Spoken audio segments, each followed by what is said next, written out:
જયરાજ આહિર જેલમાંથી છૂટ્યા બાદ ફરી એક વખત હવે આત્મનિર્ભર એ જ જયરાજ આહિરનો સંકલ્પ એવો એક કાર્યક્રમ યોજ્યો છે। જયરાજ આહિરે ભગુડા ખાતે રોજગાર મેળાનું આયોજન કર્યું છે। 15 માર્ચના રોજ ભગુડામાં યોજાશે રોજગાર મેળો। તળાજાની અંદર ફરી એક વખત જયરાજ આહિર સક્રિય થતા ચર્ચાઓ। ભગુડા મોગલધામ ખાતે ભવ્ય રોજગાર મેળાનું આયોજન કરવા જઈ રહ્યા છે। ભાઈઓ અને બહેનો બંને માટેનો રોજગાર કેમ્પ છે। નોકરી મળી રહેશે એવી સુંદર વ્યવસ્થા અમારા દ્વારા કરવામાં આવી હોય ત્યારે આપ સૌને આ રોજગાર મેળામાં પધારવા હું ભાવભર્યું નિમંત્રણ આપું છું। હજુ સુધી તમે અમારી ચેનલને સબસ્ક્રાઇબ નથી કરી તો અત્યારે જ ન્યૂઝરૂમ ગુજરાતને સબસ્ક્રાઇબ કરો, ફેસબુક અને ઇન્સ્ટાગ્રામ પર ફોલો કરો।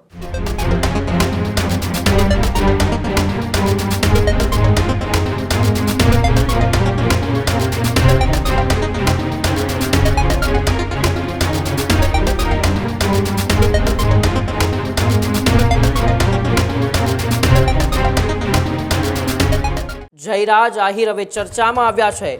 જયરાજ આહિર હવે સૌરાષ્ટ્રની રાજનીતિમાં ફરી એક વખત એ સક્રિય થતા રાજકીય હલનચલન છે તે જ થઈ છે।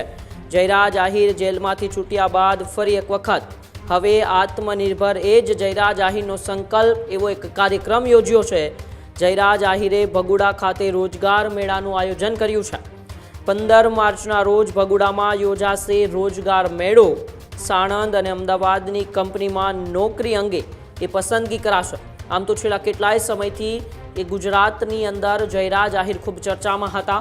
નવનીત બાલધિયા કેસની અંદર તેઓ જેલમાં પણ ગયા, પરંતુ જેલમાંથી છૂટ્યા બાદ હવે ફરી એક વખત જ્યારે સ્થાનિક સ્વરાજની ચૂંટણીઓના ભણકારા વાગી રહ્યા છે ત્યારે જયરાજ આહિર હવે એ ભાવનગરના આસપાસના વિસ્તારમાં સક્રિય થયા છે અને આત્મનિર્ભર એ જ જયરાજ આહિરનો સંકલ્પ એવો એક કાર્યક્રમ આવનારી 15 માર્ચના રોજ મોગલધામ ભગુડા ખાતે યોજાવાનો છે અને તેમાંથી એ સાણંદ અને અમદાવાદની કંપનીમાં નોકરી અંગે પસંદગી પણ કરાશે। એટલે કે ફરી એક વખત હવે લોકોની વચ્ચે જયરાજ આહિર જોવા મળી રહ્યા છે।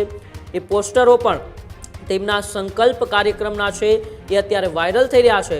મોટી સંખ્યાની અંદર લોકો પણ હાજર રહેશે અને ત્યાં એ કંપનીઓ દ્વારા ત્યાંના વિસ્તારના લોકોને રોજગાર આપવામાં આવશે એવી અત્યારે એ જાહેરાત છે જે જયરાજ આહિરે કરી છે। ત્યારે હવે તળાજાની અંદર ફરી એક વખત જયરાજ આહિર સક્રિય થતા ચર્ચાઓ એ તેજ થઈ છે કે શું આવનારી સ્થાનિક સ્વરાજની ચૂંટણીને લઈને જયરાજ આહિરે પોતાની તૈયારીઓ શરૂ કરી દીધી છે। કારણ કે જ્યારે નવનીત બાલધિયા કેસ પહેલાં પણ ચર્ચાઓ હતી કે કદાચ આવનારી સ્થાનિક સ્વરાજની ચૂંટણીમાં જયરાજ આહિર તાલુકા કે જિલ્લા પંચાયતની ચૂંટણીઓ લડી શકે છે, પરંતુ ત્યારબાદ એ નવનીત બાલધિયાના કેસની અંદર જયરાજ આહિર અંદર જાય છે। જેલમાંથી બહાર આવ્યા બાદ છેલ્લા કેટલાય સમયથી જયરાજ આહિર એ રાજકીય અને સામાજિક રીતે કે સક્રિય ન હતા, પરંતુ હવે આગામી 15 માર્ચના રોજ જે આત્મનિર્ભર ભારત એ જ જયરાજ આહિરનો સંકલ્પ એવો એક કાર્યક્રમ યોજવાનો છે। એ કાર્યક્રમને લઈને જયરાજ આહિરે શું કહ્યું આવો આપણે તેમને જ સાંભળીએ। જય મંગલમાં રોજગારની રાહ જોતા ભાઈઓ અને બહેનો પધારો ભગુડા મોગલધામ ખાતે। આવનારી તારીખ 15/3/2026ના રોજે ભગુડા મોગલધામ ખાતે ભવ્ય રોજગાર મેળાનું આયોજન કરવા જઈ રહ્યા છે।